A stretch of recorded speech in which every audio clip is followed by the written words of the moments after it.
Assalamualaikum warahmatullahi wabarakatuh. Kembali lagi di channel kita guys, Komikpedia Channel.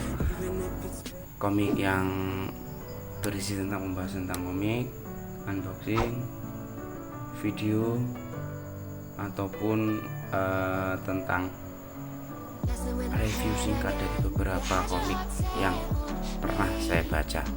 Nah teman-teman, hari ini kita akan diskusi singkat ya mengenai 4 komik yang sudah tertera di video. Jadi nanti teman-teman bisa menyimak seperti apa isi chapternya. Jika tertarik nanti bisa teman-teman beli di Tokopedia saya atau di Gramedia terdekat. Nah teman-teman yang belum like dan subscribe, silahkan like dan subscribe video ini agar tetap aktif di YouTube, dan juga untuk belanja-belanja komiknya jangan sampai lupa mampir ke Tokopedia Channel Shop Kabupaten Banyuwangi. Banyak komik barunya, komik yang masih bisa dikoleksi atau diperjualbelikan kembali.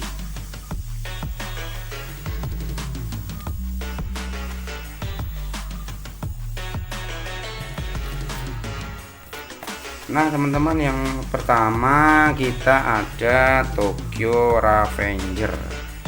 Ini komik baru ya, kemungkinan terbit antara 2022 atau 2023. Nah untuk harganya Tokyo Revenger sendiri itu 40.000. Covernya putih, warnanya merah untuk karakter utamanya. Nah untuk sinopsis singkatnya saya akan bacakan. Hinata, satu-satunya gadis yang pernah dipacari dalam seumur hidup Takemichi saat mereka SMP, dibunuh oleh geng Tokyo Manji, aliansi berandalan yang bahkan tidak bisa ditangani polisi. Takemichi saat ini tinggal di apartemen berdinding tipis dan kerap disuruh kerja keras oleh manajer yang lebih muda daripadanya.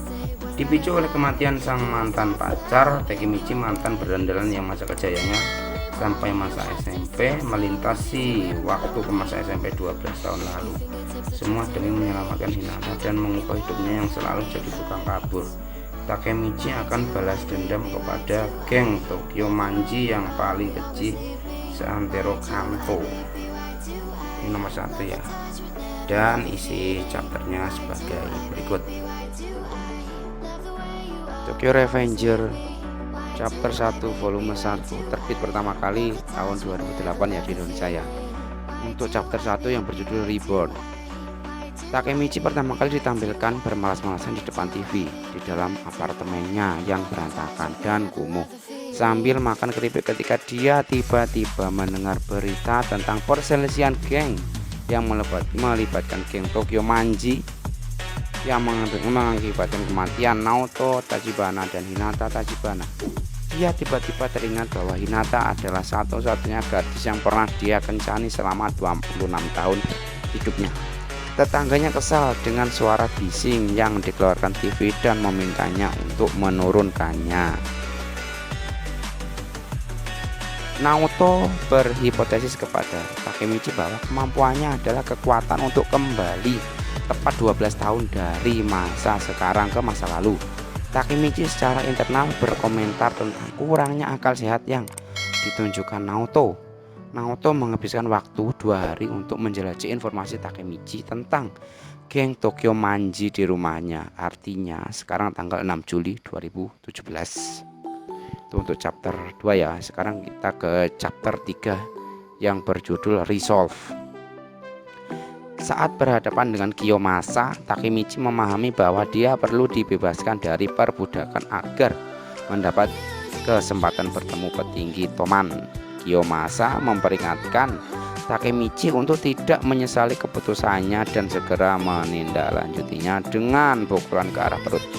Membuatnya terkejut. Dalam pikirannya, Takemichi memahami secara naluriah bahwa ini adalah pertarungannya yang tidak mungkin dia menangkan. Dia membandingkan kekuatannya dan Kiyomasa dengan kikar dan bulldozer. Itu untuk chapter 3 ya. Sekarang ke chapter 4 yang berjudul Relief. Mike melirik Kiyomasa dan mendekatinya, menanyakan apakah dialah yang bertanggung jawab mengatur pertandingan. Kiyomasa menjawab bahwa dia bertanggung jawab.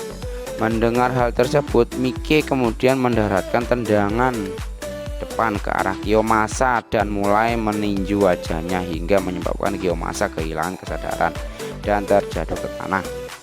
Mike bersama Draken meninggalkan tempat kejadian dengan mengatakan bahwa pertarungan itu bodoh.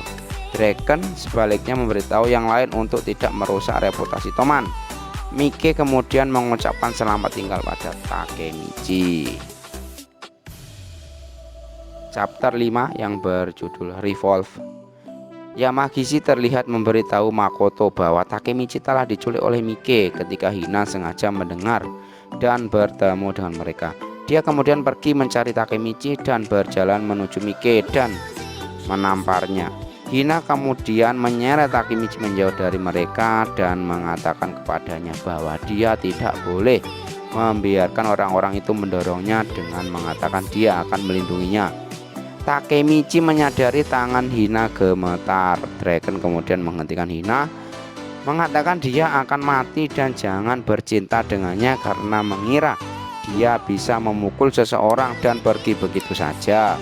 Hina menjawab bahwa teman-temannya tidak boleh melenggang begitu saja ke sekolah lain dan menyeret mereka tanpa persetujuan mereka dan memberitahu Draken bahwa Takemichi telah terluka akhir-akhir ini dan jika itu kesalahan mereka dia akan membuat mereka membayar. Itu ya teman-teman ya untuk kelima chapter dari volume 1. Nanti kita akan sambung lagi ke volume 2.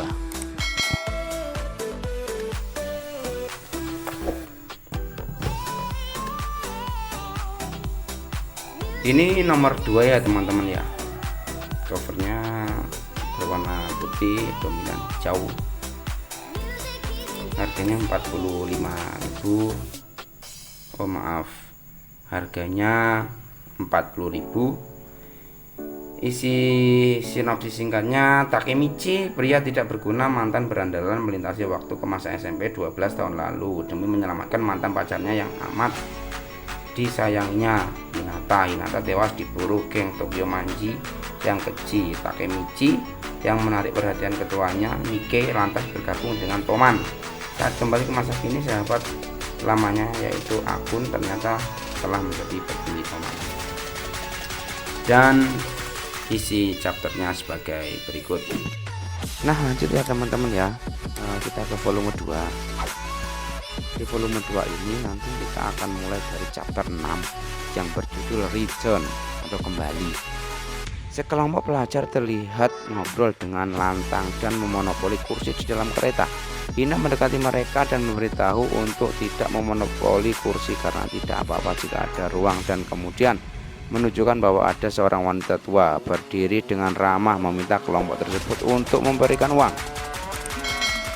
Hina kemudian mendekati wanita itu dan menawarinya tempat duduk. Hina kemudian kembali ke tempat duduknya dan berterima kasih kepada Takemichi karena telah menemaninya berbelanja dan mulai bertanya bagaimana kabarnya di final. Takemichi tanpa sadar mengatakan bahwa itu membawanya kembali dan Hina mempertanyakan mengapa itu membawanya kembali. Karena mereka baru saja mengambilnya. Hina kemudian memutuskan untuk membantu Takemichi belajar. Chapter 7 dengan judul Rejoin. Naoto memberikan Takemichi apa yang dia pelajari saat lompatan waktu. Takemichi yang kedua, bahwa tubuh Takemichi saat ini dalam keadaan seperti mati, sedangkan dia berada di masa lalu. Dia juga memberitahunya bahwa kemampuan melompati waktu membawanya 12 tahun ke belakang pada hari yang sama. Artinya jika dia tinggal selama seminggu di masa lalu kembali ke masa sekarang, 1 minggu juga telah berlalu. Setelah memberitahu Takemichi apa yang telah dia pelajari, Naoto melanjutkan dengan bertanya tentang misi Takemichi untuk mencegah pertemuan Mike dan Kisaki. Chapter 8 yang berjudul Respiret. Akun bertemu Takemichi dan memberitahunya bahwa dia telah menunggunya muncul, menekankan bahwa mereka perlu mendiskusikan sesuatu secara pribadi di luar. Keduanya melanjutkan ke atap, lalu mengingat kembali kenangan masa kecil mereka bersama. Takemichi memberitahu akun bahwa dia luar biasa sebagai admin teman dan kekayaannya di sisinya. Mulai dari punya mobil bagus hingga punya baju keren. Takemichi mengaku hidup di dunia yang berbeda dibandingkan dirinya. Chapter 9 yang berjudul Relax. Beberapa saat setelah bertemu dengan Naoto, Takemichi kembali bekerja di toko video dan diberitahu oleh manajernya Hasegawa bahwa dia dipecat karena mengambil cuti kerja selama 2 minggu tanpa izin. Takemichi ingat Naoto mengatakan bahwa waktu berlalu di masa sekarang, sementara dia terjebak di masa lalu. Karena kurang keberuntungan melihat uang yang dimiliki sedikit, Takemichi kembali mengunjungi Naoto. Dia bertanya apa pendapat Naoto tentang memberitahu Hina tentang masa lalu, tentang masa depan, dan Naoto menyatakan ketidaksetujuannya, menyatakan bahwa Hina mungkin menganggap Takemichi aneh dan akhirnya membencinya jika dia tidak percaya dengan apa yang dia katakan. Dia memberitahu Takemichi bahwa satu-satunya alasan dia mempercayainya sebagai seorang anak adalah karena dia kebetulan tertarik pada paranormal pada saat itu. Dan satu-satunya cara Takemichi dapat menyelamatkan Hina adalah dengan kembali ke masa lalu dan melakukan sesuatu terhadap teman.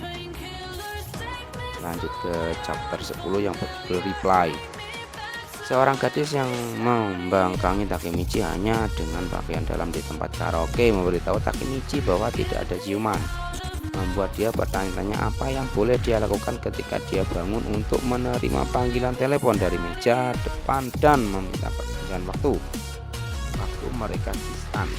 Ketika dia berbalik untuk menanyakan apakah dia ingin minum, Takemichi sudah meninggalkan bilik dalam keadaan lucu dan berbicara keras-keras untuk tidak membiarkan Hina mengetahui apa yang baru saja terjadi. Chapter 11 yang berjudul Reborn. Hina berasumsi yang terburuk dari kenyataan bahwa Emma menyatakan bahwa Takemichi melihatnya mengenakan pakaian dalam tetapi melarikan diri. Dia entah bagaimana berakhir dengan pukulan dan mengalahkan Takemichi dengan itu, menyerbu dan menyebutnya. Emma menggodanya karena mendekatinya meskipun dia memiliki Hina sebagai pacar dan mengatakan kepadanya bahwa dia sebenarnya tidak peduli padanya, menyeretkan bahwa dia hanya ingin membuat Dragon cemburu. Dragon meminta semua orang memperhatikan agar Mike dapat berbicara. Pada titik ini, Takemichi mengetahui bahwa mungkin ada konflik di masa depan dengan geng pengendara motor bernama Moebius, yang merupakan geng yang lebih besar dan lebih mapan dibandingkan Toman saat ini. Chapter selanjutnya, chapter 12 yang berjudul Remind. Takemichi bertanya-tanya apakah Dragon nanti saat bertarung dengan Moebius. Tidak yakin, dia memutuskan bahwa cara terbaik untuk melakukan pendekatan adalah dengan menjadi pengawal Dragon. Berpikir bahwa dia dapat mencegah Dragon bertarung melawan Mike atau menghentikannya agar tidak terbunuh dalam pertarungan dengan Moebius. Dengan cara ini, Dragon menolak tawaran Takemichi untuk bertindak sebagai pengawalnya, menyatakan bahwa dia dapat menangani semuanya sendiri dan mempertanyakan apakah Takemichi akan pandai dalam pekerjaan seperti itu. Menolak untuk menyerah, Takemichi memutuskan dia harus mengikuti Dragon berkeliling untuk mengawasinya tanpa izin. Terus selanjutnya ada chapter ekstra judul Zero. Dragon menceritakan masa mudanya, khususnya tahun kelima di sekolah dasar. Karena kecakapan bertarung dan perawakannya yang mengesankan, dia ditakuti dan dihormati oleh rekan-rekannya. Menjuluki dirinya sendiri Dragon, dia mendapatkan tato naga khasnya di pelipisnya untuk menghormati hal ini, yang segera menjadi peringatan bagi anak-anak lain, termasuk siswa sekolah menengah, akan keterampilan dan kekuatan pertarungannya yang terkenal buruk. Chapter 0 ya, untuk chapter 13 yang berjudul Regret. Takemichi kembali ke masa kini dan bergabung dengan Naoto di lokasi konstruksi tempat mantan pemimpin Moebius, Osanai bekerja berharap dapat menanyai pria tersebut tentang konflik antara Mobius dan teman. Ketika mereka melihat Osanai, dia dalam keadaan yang menyedihkan, tidak bercukur bersih dan mengenakan pakaian kotor. Mereka duduk bersamanya di sebuah restoran dan Naoto menanyainya tentang konflik tahun 2005 dengan geng Tokyo Manji. Namun Osanai menolak membicarakannya, hanya bersikeras bahwa mereka Mobius tidak membunuh Dragon dan bahwa kematian Dragon adalah bagian darinya, skema orang itu. Chapter terakhir ya di volume ini yaitu chapter 14 yang berjudul Resort. Takemichi menyela diskusi penting antara Mike, Dragon, Pah, dan Peh, menanyakan apakah konflik dengan Mobius dapat dihentikan. Pah menyuruhnya pergi, tapi Takemichi tetap bersikeras meski dia dipukul karena berusaha mencegah konflik. Mike memberitahunya bahwa Toman dan Mobius sudah diputuskan akan bertarung. Itu akhir dari chapter 14 di volume 2 ya. Nah, itu saja teman-teman ya untuk diskusi singkatnya. Jika teman-teman suka dengan video dan konten ini, silahkan like dan subscribe agar videonya bisa terus tayang di YouTube dan bisa menjadi salah satu channel yang direkomendasikan oleh YouTube. Nah teman-teman, kurang lebihnya saya mohon maaf. Saya akhiri, wassalamualaikum warahmatullahi wabarakatuh. Sampai jumpa.